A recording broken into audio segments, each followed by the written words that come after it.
Hey everyone, welcome back to the channel. If you're new here, I'm so glad you found this message today. And to everyone who's been on this journey with us, thank you for being here. Before we dive in, I want to take a moment to thank those of you who recently sent super thanks. Your generosity helps keep this ministry going and allows us to continue creating content that hopefully brings light, truth and encouragement into your life. If you feel led to support the channel in that way, the super thanks option is always available. But there's absolutely no pressure. Your presence here, your attention, your heart, that's more than enough. Now, let me tell you why I felt so strongly about creating this message today. There's something happening in your life right now that you may not even be fully aware of. While you're going about your day, showing up, being faithful, trying to honor God in how you love and serve others, someone is watching, not in a creepy way, but in the way that happens when a person's heart has been genuinely touched by who you are. This isn't about ego or flattery. This is about recognizing the real, spiritual impact you have on the people God has placed in your life. And I want to be clear from the start. We're talking about healthy, mutual God-honoring connections here, not obsession, not manipulation, not someone who's using you or trying to control you. We'll talk about how to recognize the difference as we go. But if there's someone in your life who truly values you, who sees you, who's drawn to the light of Christ in you, this message is going to help you recognize that, because sometimes we miss it. Sometimes we're so focused on our own insecurities, our own questions, our own wounds, that we don't realize we're actually the answer to someone else's prayers. Proverbs 18:22 says, "He who finds a wife finds a good thing and obtains favor from the Lord." But let's expand that truth beyond just marriage for a moment. When God places people in each other's lives who genuinely value, honor and cherish one another, that's favor, that's a gift, and you might be that gift in someone's life right now. Over the next 45 minutes or so, we're going to walk through 9 signs that someone is losing sleep over you in the best possible way, that you're the first person they think of in the morning, that your presence in their life has shifted something deep inside them. And more importantly, we're going to talk about how to steward that kind of connection wisely, biblically and with discernment, because not every feeling is from God, and not every connection is meant to go somewhere. But when it is, when it's real, when it's rooted in mutual respect and kingdom purpose, it's one of the most beautiful things you'll ever experience. So grab your Bible, get comfortable, and let's dive into this together. And if this resonates with you, if something in your spirit says, yes, I needed to hear this today, do me a favor and hit that subscribe button. We're building a community here of people who want to grow, heal, and love well in Christ. Let's do it together. Number 1, they remember the small things. You say, let me start with something that might seem simple, but is actually profound. When someone is genuinely captivated by you, they remember things. Not just the big moments, but the small, seemingly insignificant details you mention in passing. You might casually mention that you love a certain type of coffee, or that you've been thinking about visiting a particular place, or that a specific song reminds you of a season in your life. And weeks later, they bring it up, they remember, they reference it in conversation. They might even surprise you with that coffee, or send you a link to something related to that place, or play that song when you're together. This isn't about grand gestures, it's about attentiveness. It's about someone whose heart is so tuned into yours that even the small things matter too. Then Luke 16:10 tells us, whoever can be trusted with very little can also be trusted with much. This principle applies to relationships too. If someone is faithful in the small moments of listening, of remembering, of caring about what matters to you, that's a sign their heart is in a healthy place. Let me give you a realistic example. Maybe you mentioned once that your grandmother used to make a specific dish, and it always made you feel loved and safe. Months later, this person asks you about it again. They want to know the story behind it. They're not just making small talk. They're building a map of your heart. They're learning what makes you feel seen, If valued, cherished, that's not accidental. That's someone who's thinking about you when you're not around. But let's talk about the contrast for a moment, because this is important. The unhealthy version of this is someone who remembers everything in a way that feels controlling or possessive. They bring up things you said months ago, not to bless you, but to prove they know you better than anyone else, or to guilt you, or to keep score. That's not love, that's obsession, real. Healthy attentiveness feels warm, feels safe, feels like someone is building a foundation of trust with you, not trying to trap you. So if this resonates, if there's someone in your life who remembers the little things in a way that makes you feel honored, not overwhelmed, that's a sign. That's someone who's been thinking about you, someone whose heart is leaning toward yours in a way that reflects Christ's attention to detail in our own lives. God knows the number of hairs on your head. He knows you're sitting down and you're rising up. And when someone mirrors that kind of care, it's a reflection of kingdom love. Number 2, they make time for you even when life is chaos. Let's talk about priorities. We live in a world where everyone is busy.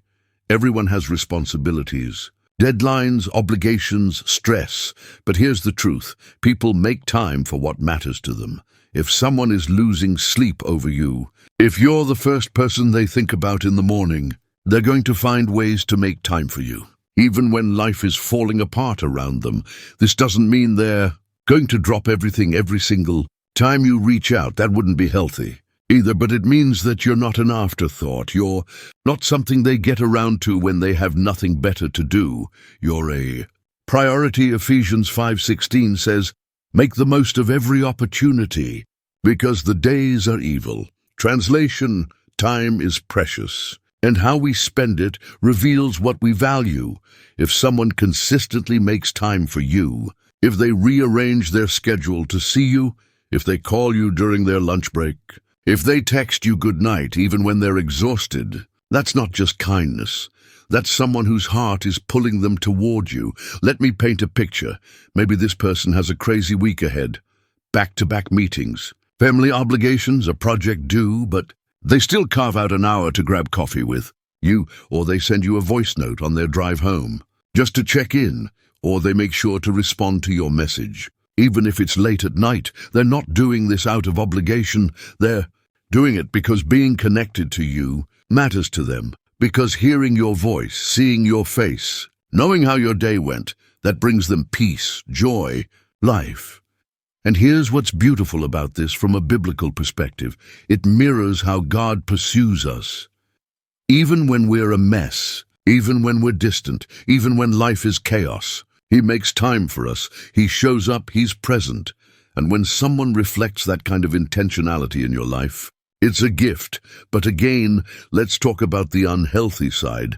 If someone is making time for you, but it feels suffocating, if they're demanding all your time, if they get upset when you have other commitments, that's not love. That's control. Healthy connection respects boundaries. It understands that both people have full lives. And the goal isn't to consume each other, but to complement each other. So if there's someone in your life who consistently shows up for you in a way that feels honoring, not demanding, take note, that's someone who values you deeply. Number 3, they bring you up in conversations with others.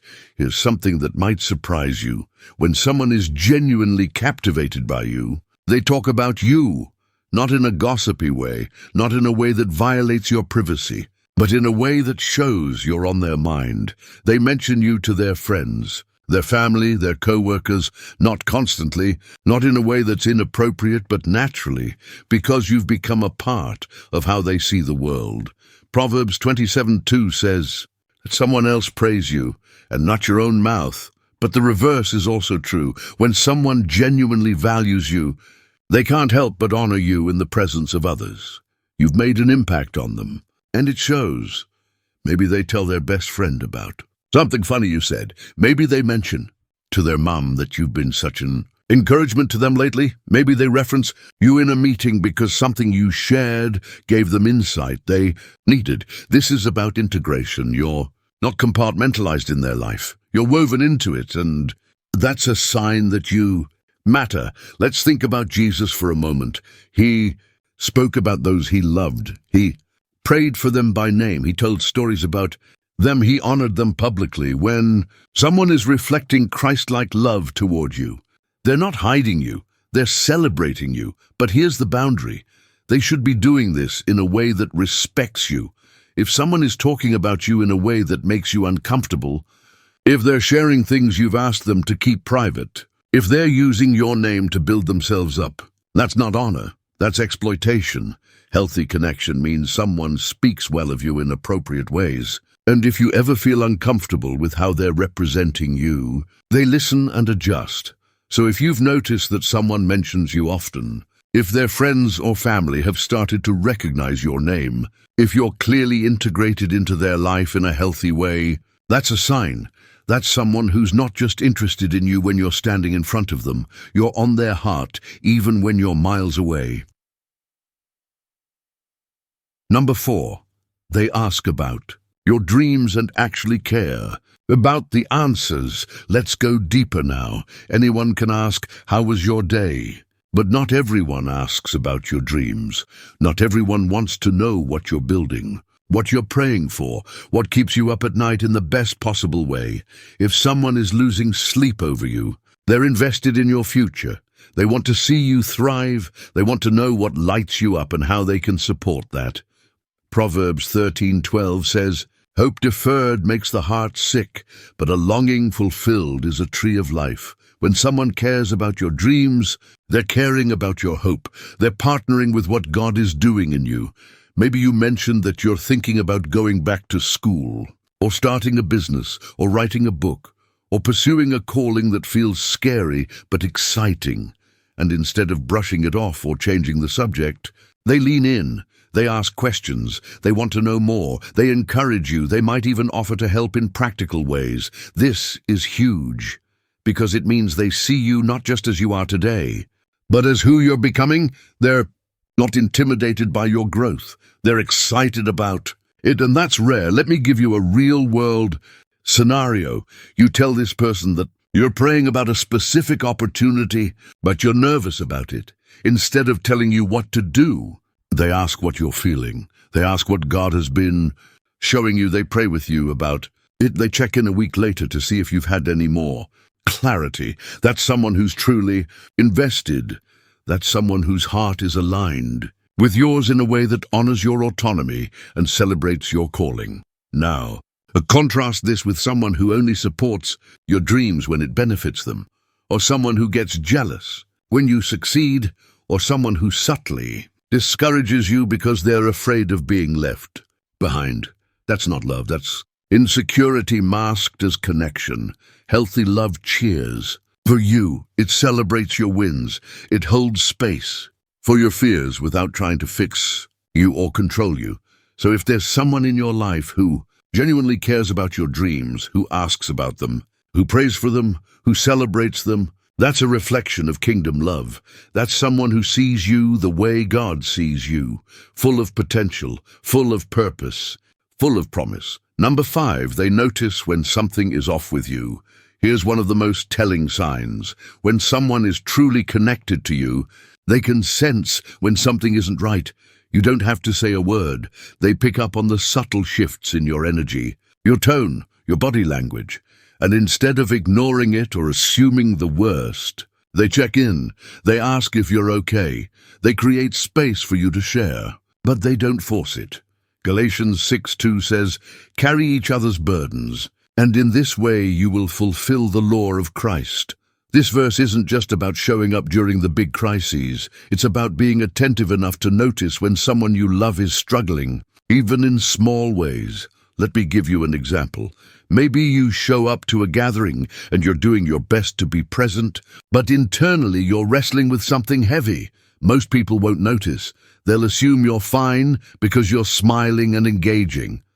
But this person, they notice. They pull you aside later and say, hey, I just want to check in. You seemed a little off today. Are you okay? And here's the key. They don't ask because they need something from you. They ask because They care. This level of attentiveness requires emotional maturity and spiritual sensitivity. It requires someone who's not so wrapped up in their own world that they can't see what's happening in yours. And if someone in your life has that kind of awareness when it comes to you, that's significant. That's someone who's paying attention, someone who's tuned into you in a way that reflects genuine care. But again, let's talk about the line. If someone is constantly monitoring your emotions in a way that feels invasive, if they get upset when you don't share everything with you immediately, if they use your vulnerability against you later, that's not care, that's control. Healthy attentiveness respects your pace. It gives you space to process. It doesn't demand access to every corner of your heart the moment you're struggling. So if this resonates, if there's someone who notices when you're off and responds with gentleness and respect, that's a sign. That's someone whose heart is deeply connected to yours in a way that honors God. Number 6, they protect your peace, not disturb it. This one is massive. If someone truly values you, they're not going to be a source of constant drama, stress, or chaos in your life. They're going to protect your peace. They're going to be mindful of how their words, actions, and energy affect you. Philippians 4:7 talks about the peace of God, which transcends all understanding. And when someone loves you well, they become a reflection of that peace, not a threat to it. Let me break this down. Practically, this person doesn't pick fights with you over small things. They don't create unnecessary drama. They don't play mind games or manipulate you for attention. Instead, they communicate clearly. They resolve conflict in healthy ways. They apologize when they're wrong. They take responsibility for their part in any misunderstanding. And here's what's beautiful. Being around them doesn't drain you. It restores you, yes. Every relationship requires effort and intentionality. But healthy relationships don't leave you feeling exhausted or anxious all the time. They leave you feeling seen, valued, and at peace. Think about it this way. Maybe you've had a long day. You're emotionally spent, and this person reaches out, not to dump their problems on you or demand something from you, but just to encourage you, to remind you that you're not alone, to pray for you, to make you laugh. That's someone who's protecting your peace. That's someone who understands that love isn't just about being present. It's about being present in a way that builds up. Not tears down. Let me give you another example. Maybe you're going through a stressful season at work or in your family. You're carrying a lot, and you're trying to keep it together. This person doesn't add to your stress by being unpredictable or demanding. They don't guilt trip you for not being as available as usual. They don't create crisis after crisis that you have to manage. Instead, they become a safe place for you. They check in without being overbearing. They offer to help in practical ways if they can. They give you space when you need it and presence when you ask for it. That's someone who understands that protecting your peace means being sensitive to what you're carrying. It means not making everything about them when you're already stretched thin. And here's something else. They're intentional about the timing and tone of difficult conversations. If something needs to be addressed, they don't bring it up at the worst possible moment just to get it off their chest. They consider where you are emotionally. They ask if it's a good time to talk. They approach you with gentleness and respect, not with accusations and demands. That's maturity. That's someone who values the relationship enough to be strategic about how they engage with you. Colossians 3:15 says, "Let the peace of Christ rule in your hearts. Since as members of one body you were called to peace." This verse is a call to intentionality. It's saying that peace should be the governing force in our relationships. And when someone is committed to protecting your peace, they're living out this scripture in real time. Now let's talk about the opposite, because this is where so many people get stuck.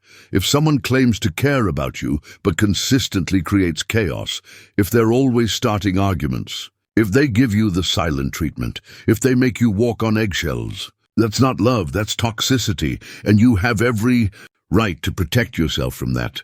Maybe they blow up at you over minor misunderstandings. Maybe They're constantly testing you to see if you really care. Maybe they thrive on drama and seem to create problems even when things are going well. That's not someone who's protecting your peace. That's someone who's disturbing it. And God didn't call you to live in constant turmoil for the sake of someone else's unresolved issues. He called you to peace. Romans 12:18 says, if it is possible, as far as it depends on you, live at peace with everyone. Notice the phrase, as far as it depends on you. That means you do your part. But you can't control how others show up. And if someone consistently refuses to honor your peace, you have the wisdom and the right to create boundaries. So here's what I want you to ask yourself. Does this person bring peace into my life, or do they steal it? Do I feel safe with them, or am I constantly on edge? Do they handle conflict with maturity, or do they weaponize my vulnerabilities? These are important questions, because the person who's meant to walk with you long-term will be someone who makes your life more peaceful, not more chaotic. They'll be someone who helps you breathe easier, not someone who makes you feel like you're constantly holding your breath, waiting for the next explosion. If there's someone in your life who genuinely protects your peace, who's intentional about how they show up for you, who makes you feel safe and valued, that's a sign. That's someone who loves you in a way that reflects Christ. That's someone who understands that real love isn't just about feelings, it's about creating an environment where both people can thrive. Number 7, they're willing to have the hard conversations. Let's talk about something that separates surface-level connection from deep, lasting love. If someone is truly invested in you, they're not going to avoid conflict or difficult conversations just to keep things comfortable. They're going to be willing to go deep, to talk about the things that matter, to work through misunderstandings instead of sweeping them under the rug. Proverbs 27:17 says, as iron sharpens iron, so one person sharpens another. That sharpening process isn't always comfortable, but it's necessary for growth. And if someone loves you, they're going to be willing to engage in that process with you. Let me give you a real example. Maybe there's been a misunderstanding between you two. Something was said or done that created distance. Instead of ghosting you or pretending everything is fine, this person initiates a conversation. They ask if you can talk. They share how they're feeling without attacking you. They listen to your perspective, and together you work through it. That's maturity. That's someone who values the relationship more than their own comfort.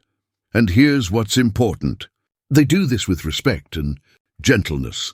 They're not trying to win the conversation. They're trying to understand and be understood. Ephesians 4:15 tells us to speak the truth in love, not just truth, because truth without love is brutal, and not just love. Because love without truth is enabling, but truth in love, that's the balance. That's what creates healthy, lasting connection. Let me paint another picture for you. Maybe you've done something that hurt this person, even if it wasn't intentional. Instead of holding on to it and letting bitterness build, they come to you, they tell you how they felt, they give you the opportunity to explain your perspective. They don't make assumptions about your motives. They don't bring up every mistake you've ever made. They focus on this one issue, and they work with you to resolve it. That's grace in action. That's someone who's fighting for the relationship, not against you. And here's the flip side.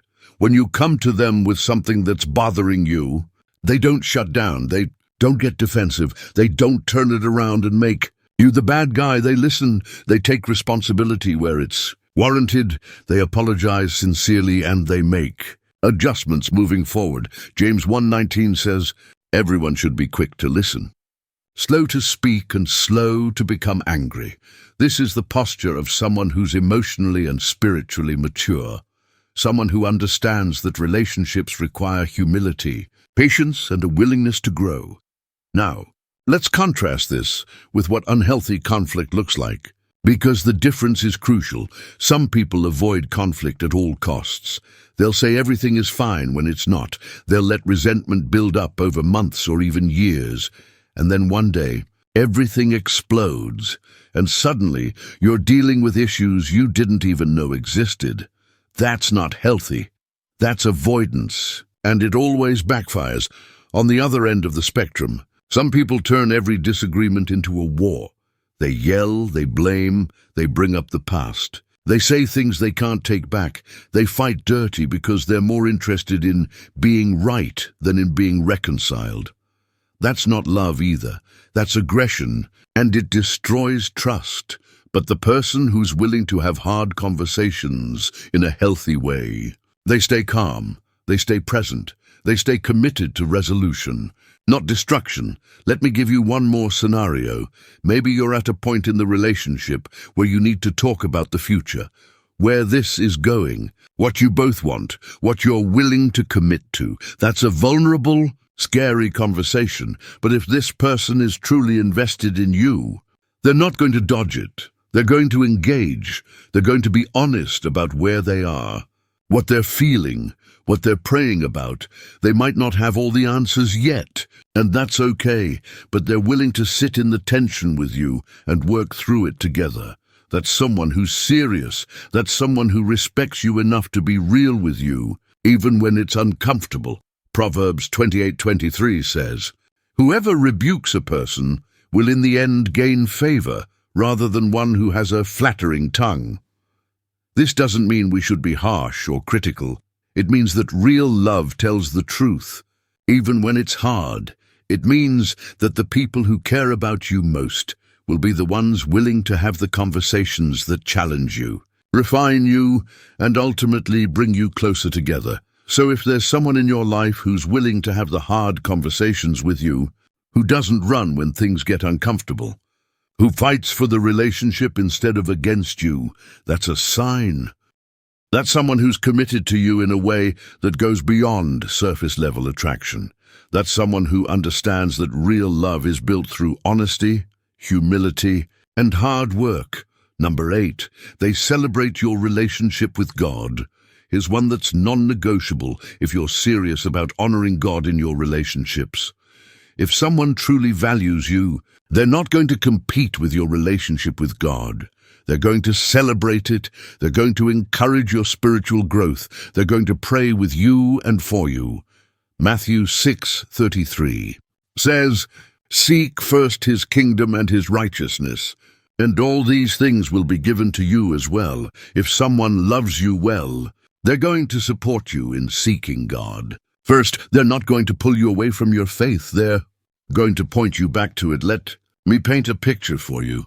Maybe you tell this person that you're fasting for a specific breakthrough, or that you're spending more time in worship and prayer, or that you're processing something God has been showing you. Instead of feeling threatened or sidelined, they encourage you. They ask how they can support you. They might even join you in prayer or fasting. That's kingdom love. That's someone who understands that the healthiest relationships are the ones where both people are submitted to God first and to each other second. Here's why this matters so much. Your relationship with God is the most important relationship you'll ever have. It's the foundation for everything else. And if someone comes into your life and tries to diminish that, distract from that, or replace that, they're not from God. Period. 2 Corinthians 6:14 says, "Do not be yoked together with unbelievers." Now, this doesn't just mean don't marry someone who's not a Christian. It also means don't build your life with someone whose values, priorities, and spiritual direction are fundamentally misaligned with yours. Because if God isn't at the center of both of your lives, you're going to be pulling in different directions. Let me give you a specific example. Maybe you've been convicted about certain habits or patterns that you know aren't honoring God, and you share that with this person. If they truly care about your soul, they're going to encourage you in that conviction. They're not going to pressure you to compromise. They're not going to make you feel like you're being too religious or too serious. They're going to say, "I respect that. How can I support you?" Or maybe you're sensing God calling you to a specific ministry, a specific mission, a specific season of focus and growth. If this person is aligned with God's purpose for your life, they're going to celebrate that. They're going to cheer you on. They might even ask how they can be a part of it or how they can pray for you as you step into it. That's someone who sees you as a steward of God's calling, not just as someone who exists to meet their needs. And here's something beautiful. When both people in a relationship are seeking God individually, it makes the relationship stronger. Ecclesiastes 4:12 says, "A cord of 3 strands is not quickly broken. That third strand is God. And when He's woven into the relationship, when both people are drawing from Him, worshiping Him, being transformed by Him, the connection between them becomes deeper, richer, more resilient." Let me give you another scenario. Maybe you're going through a season of doubt or struggle in your faith. You're wrestling with questions. You're feeling distant from God. You're not sure where you stand. If this person truly values your relationship with God, they're not going to exploit that vulnerability. They're not going to use it as an opportunity to pull you further away from the faith. Instead, they're going to walk with you through it. They're going to point you back to Scripture. They're going to pray for you even when you can't pray for yourself. They're going to remind you of who God is and who you are in Him. That's the kind of love that reflects Christ. That's the kind of love that doesn't just want you, it wants God's best for you. Now, let's be real about the unhealthy version, because this is where a lot of people get tripped up. If someone gets jealous of your relationship with God, that's a red flag. If they pressure you to skip church so you can spend time with them, that's a red flag. If they mock your faith, roll their eyes when you pray, or make you feel like you're being too much when you talk about what God is doing in your life, that's a red flag. If they try to convince you to compromise your values, whether that's sexual purity, honesty, integrity, or any other biblical standard, that's a red flag. And no matter how much chemistry you feel, no matter how much you enjoy their company, if they're pulling you away from God, then the connection is not from Him. 1 John 4:1 says, "Do not believe every spirit, but test the spirits to see whether they are from God." That applies to relationships too. You have to test whether this connection is drawing you closer to God or further from Him. And if it's the latter, you need to have the courage to walk away. So here's what I want you to ask yourself. Does this person celebrate my relationship with God, or do they compete with it? Do they encourage my spiritual growth, or do they undermine it? Do they pray with me, or do they avoid anything spiritual altogether? Do they challenge me to live out my faith more fully, or do they pressure me to compromise? These are critical questions, because the person you build a life with should be someone who helps you become more like Christ, not less. If there's someone in your life who genuinely celebrates your walk with Christ, who prays for you, who encourages you to grow spiritually, who holds you accountable in love, that's a sign. That's someone whose heart is aligned with yours in the way that matters most. That's someone who understands that you belong to God first, and they're honored to walk beside you as you follow Him. Number 9, they pray for you consistently. If you want to know whether someone is truly losing sleep over you, ask yourself this. Are they praying for you? Not just once, not just when you ask, but consistently, intentionally, and earnestly. They're taking your name before the throne of God, interceding for your peace, your purpose, your protection. They're asking God to bless you, to guide you, to heal you, to provide for you. And they're doing it not for show, not to impress you, but because they genuinely believe that the best thing they can do for you is to lift you up in prayer. James 5:16 says, "The prayer of a righteous person is powerful and effective." When someone commits to praying for you, they're partnering with God on your behalf. And there's no greater act of love than that. Let me give you some specific examples of what this might look like. Maybe they've told you, "I've been praying about that situation you mentioned." And you can tell they mean it because they followed up to see how God answered. Maybe they send you scripture or encouragement that they received while praying for you. Maybe they've asked you, "How can I pray for you this week?" And then they actually do it, not as a formality, but as a genuine ministry. Or maybe you've never even known the extent to which they've been praying for you because they don't broadcast it. They just do it faithfully, trusting that God sees and hears. This is intercession, and it's one of the most intimate forms of love. Here's what makes prayer so profound in a relationship. It reveals the posture of someone's heart toward you. When they pray, they're acknowledging their limitations and God's limitless power. They're saying, I can't fix this person. I can't control their journey. I can't manufacture their breakthrough, but I know the one who can, and I'm going to keep knocking on heaven's door on their behalf. That's humility, that's faith, and that's the kind of love that moves mountains. Think about it this way. Anyone can send you a nice text message. Anyone can say encouraging words, but to pray for someone requires something deeper. It requires sacrifice of time, emotional investment, and spiritual sensitivity. It means they're waking up, and you're one of the first names that comes to mind. As they enter into God's presence, it means they're going throughout their day, and something reminds them of you. And instead of just thinking about you, they pause and lift you up right there in that moment. It means they're lying down at night, reviewing their day, and they're asking God to watch over you while you sleep, to give you rest, to fight battles you don't even know you're facing. 1 Thessalonians 5:17 tells us to pray continually, and when someone applies this to their love for you, it transforms the entire relationship. You become part of their ongoing conversation with God, and that's sacred ground. Now let's talk about what this isn't, because this is critically important. This is not someone who uses prayer as a manipulation tactic, saying things like, I prayed about us and God told me we're supposed to be together, using God's name to pressure you into something you're not ready for, or that doesn't align with what God is showing you. That's not intercession.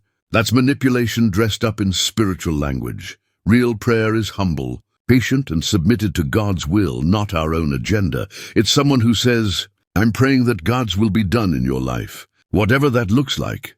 And they mean it even if the answer isn't what they hoped for. They're praying for your highest good, not their own desires. They're trusting God with the outcome, not trying to bend his arm to get what they want. That's mature, selfless love. And it's the only kind that truly honors both you and God. Let me also say this. When someone prays for you, they become a spiritual covering in your life. They're standing in the gap. They're warring in the heavenlies on your behalf. They're pushing back darkness that you might not even be aware of. Ephesians 6:12 reminds us that our struggle is not against flesh and blood, but against the rulers, against the authorities, against the powers of this dark world, and against the spiritual forces of evil in the heavenly realms. When someone loves you enough to engage in that battle for you, to put on their spiritual armor and fight for your peace, your breakthrough, your protection, that's warrior love. That's covenant love. That's the kind of love that doesn't quit when things get hard, because it's rooted in something eternal. Here's why this is the most significant sign of all. When someone prays for you, they're acknowledging that they can't fix you, control you, or complete you. Only God can. They're surrendering you to the one who loves you most and trusts him with your story. That's the kind of love that lasts because it's rooted, not in human effort, but in divine faithfulness. Colossians 1:9 says, For this reason, since the day we heard about you, we have not stopped praying for you. Paul wrote this to a church he deeply loved, and it's the same heart posture of someone who genuinely cares for you. They don't stop praying. They don't grow weary of bringing your name before God. They don't forget you when life gets busy. You're woven into their prayer life, and that means you're woven into their heart. And here's something beautiful about this kind of spiritual investment. It changes the person who's praying too. When you consistently bring someone before God, you start seeing them the way God sees them. You develop a deeper compassion, a greater patience, a more genuine love. You stop focusing on their flaws and start celebrating their potential. You stop trying to change them in your own strength and start trusting God to do the work only he can do. Prayer doesn't just bless the person being prayed for. It transforms the person doing the praying, and in a relationship, That creates a beautiful cycle of grace, love, and growth. If you have someone in your life who prays for you this way, who covers you spiritually, who intercedes on your behalf, you have a treasure. That's someone who's not just thinking about you. They're inviting God into the relationship and trusting Him to do what only He can do. And that, more than anything else, is the clearest sign that you matter deeply to them. Don't take that lightly, and don't take it for granted. Honor it, reciprocate it, and build on that foundation of faith together. Number 10, they're willing to wait for you and respect your pace. Here's a sign that separates genuine love from infatuation, pressure, or selfish agenda. Someone who truly cares about you is willing to wait for you. They respect your timing, they honor your process, and they don't rush you into anything you're not ready for. Whether it's about defining the relationship, taking the next step, or simply giving you space to work through something personal, they're patient because they value you more than they value speed. They understand that real, lasting love isn't built on urgency, it's built on readiness. And they're willing to honor that, even when it requires them to be uncomfortable. This is one of the most mature expressions of love, and it's increasingly rare in a culture that demands instant everything. We live in a world of fast food, same-day delivery, and instant gratification. And unfortunately, that mindset has crept into how we approach relationships. People want to rush into commitment without building foundation. They want the title without the testimony. They want the promise without proving themselves trustworthy. But someone who genuinely loves you understands that anything worth having is worth waiting for. Song of Solomon 2:7 says, "Do not arouse or awaken love until it so desires." This is wisdom that cuts through the noise of our hurried culture. Love has its own timing, its own rhythm, its own season, and trying to force it before its time only damages what could have been beautiful. The person who's losing sleep over you gets this. They're not trying to manipulate you into moving faster than you're comfortable with. They're not giving you ultimatums or making you feel guilty for needing time. They're not comparing your relationship to other people's timelines or pressuring you to meet some arbitrary deadline. Instead, they're saying, "I see where you are, I respect what you need, and I'm not going anywhere. Take your time. I'll be here." Let me paint some practical pictures of what this looks like. Maybe you've told them you're not ready to put a label on the relationship yet because you're still healing from past hurt. And instead of getting defensive or distant, they say, "I understand. I'm not going anywhere. Heal at your own pace." Maybe you've asked for space to work through something personal, and they give it to you without making you feel abandoned or punished for needing that boundary. Maybe you're in a season where you need to focus on personal goals, education, career, or family obligations, and they support that without making you choose between them and your responsibilities. Or maybe you've been honest about wanting to take things slow, and they honor that without constantly testing your boundaries or trying to push for more. That's someone who loves you enough to let you be fully yourself, fully ready and fully at peace with whatever step comes next. Now let's talk about what this is not, because the counterfeit version of this can be confusing. This is not someone who's waiting, but constantly reminding you that they're waiting, making you feel indebted to them for their patience. That's not patience. That's guilt tripping. This is not someone who says they'll wait, but then punishes you emotionally by withdrawing, becoming passive-aggressive, or making you feel like you're asking for too much. This is not someone who's waiting, while simultaneously keeping their options open, talking to other people, or making you compete for their attention. Real waiting is faithful, it's committed, and it's free of manipulation. It's someone who says, "I choose you, and I'm willing to honor your pace because I care more about doing this right than doing it fast." Galatians 5:22-23 lists patience as a fruit of the Spirit. And when you see that fruit in someone's life, especially in how they treat you, that's evidence of spiritual maturity. It means they're not operating out of flesh, out of lust, out of desperation, or out of a need to control. They're operating out of love. And love is patient by its very nature. 1 Corinthians 13:4 starts with this truth. Love is patient. Love is kind. Patient is listed first. And that's not by accident. Without patience, love becomes demanding, possessive, and ultimately destructive. But with patience, love becomes a safe place where both people can grow, heal, and flourish at the pace God has designed for them. Here's why this matters so deeply. When someone respects your pace, they're respecting your autonomy, your voice, and your right to make decisions about your own life and heart. They're not treating you like a prize to be won or a conquest to be achieved. They're treating you like a person, a whole human being with thoughts, feelings, history, and agency. And that respect is the foundation of any healthy relationship. You can't build lasting love with someone who doesn't respect your boundaries, your timing, or your need to move thoughtfully and prayerfully. Let me also say this. Someone who's willing to wait for you is someone who's confident in what they're offering. They're not panicking that you'll find someone better if they give you time. They're not insecure about where they stand. They trust that if this is God's will, nothing will stop it, and if it's not, no amount of rushing will make it work. That's faith, that's security, and that's attractive in the best possible way.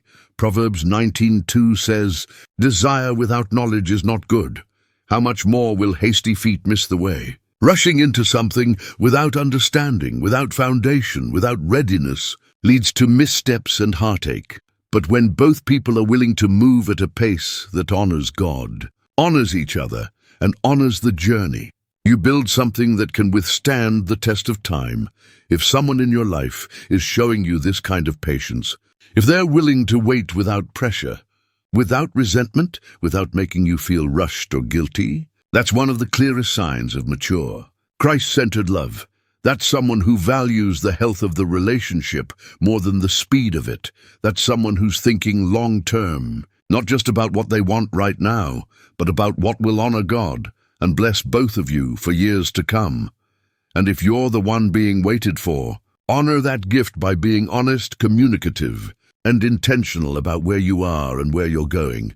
Don't string someone along if you know in your heart it's not right.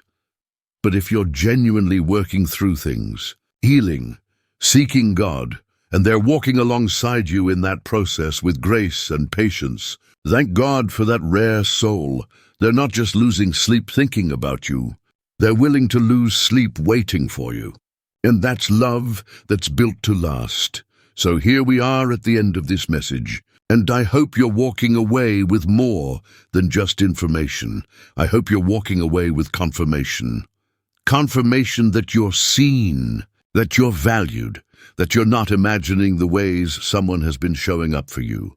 Someone is losing sleep over you, and you're the first person they look for every morning. Not because you're perfect, not because you have it all together, but because in God's sovereignty, He's placed you in their heart in a way that's undeniable. And if you're recognizing these signs, if you're seeing evidence of this kind of love in your life, thank God for it. This is rare, this is sacred, and this is worth stewarding well. But here's what I also want you to hear. Even if you're not experiencing this right now, it doesn't mean you're not worthy of it. Your value isn't determined by whether someone is thinking about you or not. Your value is determined by the one who created you, who knit you together in your mother's womb, who calls you His beloved. Psalm 139:17-18 says, "How precious to me are your thoughts, God. How vast is the sum of them. Were I to count them, they would outnumber the grains of sand." God is thinking about you constantly, endlessly, lovingly, and if no human being is reflecting that kind of care right now, God is still holding you, still seeing you, still preparing someone who will. Don't settle for less than what you've seen in this video today. Don't accept breadcrumbs when God has a feast prepared for you. Wait for the person who prays for you, who protects you, who sacrifices for you, who celebrates you, who fights for the relationship even when it's hard. Wait for the person whose love reflects Christ's love. Intentional, sacrificial, consistent, and rooted in truth. And while you're waiting, keep becoming the kind of person who loves that way too, because healthy, God-honoring relationships are built by two people who are both committed to reflecting Jesus in how they treat each other. It's mutual, it's reciprocal, and it's beautiful. Before we close, I want to remind you that if you found value in this message, if something here spoke to your heart, would you do me a favor? Hit that subscribe button so we can continue this journey together. Every week, we're diving into topics like this, equipping you with biblical truth, practical wisdom, and encouragement for your relationships, your faith, and your life. You're not here by accident, and I don't want you to miss what's coming next. Also, if you feel led, share this video with someone who needs to hear it. You might just be the confirmation they've been praying for. Let me pray for you before we close. Father, thank you for every person who's still here, listening, believing, trusting you with their heart. I pray that you would give them clarity about the relationships in their life, that you would help them recognize love that's real and wisdom to walk away from anything that's not from you. I pray for those who are waiting, that you would strengthen their patience and protect their hearts.